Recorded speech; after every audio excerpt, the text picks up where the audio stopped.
Alright B fans, buckle up, because today we're diving into Luna's tragic end, Dylan's guilty conscience, and a Katie-centered love triangle that's about to blow up half of Los Angeles again. Let's talk chaos, Forrester style. So we pick up at the Cliff house, where emotional wreckage is basically part of the decor. Dylan has just dropped the bomb. She was the driver who hit Luna that night. Finn and Steffi look like someone yanked the floor out from under them, and honestly, who can blame them? Finn lost his daughter. That grief isn't just sitting quietly in a corner, it's driving everything he feels right now. Dylan insists she would never take a life on purpose, and that what happened to Luna was a horrible, freak accident. And to be fair, she's not wrong about one thing: Luna did jump in front of a moving car with zero warning. This wasn't some planned hit and run. But guilt doesn't care about logic, and Dylan is drowning in it. Now here's where it gets interesting.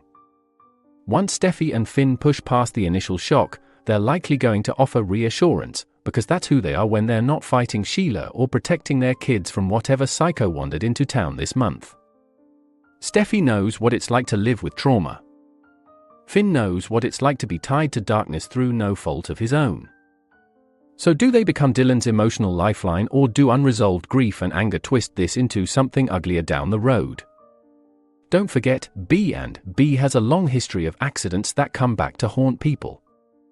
Remember Ali's death? Taylor and Darla? These things never stay buried for long. All it takes is one manipulative villain looking at you, past Sheila's and Quinn's, to weaponize guilt and turn allies against each other. Meanwhile, across town, Ridge and Brooke are taking a sweet little stroll down memory lane, reliving their greatest hits. Expect flashbacks, nostalgia, and a heavy dose of We're Destiny's energy. While they're basking in their magical moments, there's a storm brewing with Katie. Katie is feeling the sting of big sister Brooke not exactly rushing to support her. And of course, this just so happens to collide with Bill Spencer's latest big idea: he wants Katie back at Spencer Publications. Classic Bill, mixing business with personal obsession like it's his favorite cocktail. If Katie shares Bill's pitch with Brooke and Brooke doesn't give her full throttle support, that's gasoline on an already simmering fire. Katie's been overlooked, replaced, and sidelined before. She's not in the mood to be treated like an afterthought while Ridge and Brooke play a legendary love story in the background. And then comes the fun part: Ridge versus Bill, round we've lost count. These two are about to clash again over Katie. Ridge doesn't trust Bill's motives. Bill thinks Ridge is a self-righteous hypocrite, and Katie is stuck in the middle, again. So here's the question, B fans. Will Finn's grief explode at Dylan later, despite his initial support?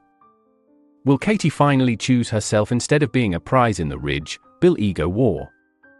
And which feud, Dylan's guilt fallout or the Ridge versus Bill showdown, is going to blow first?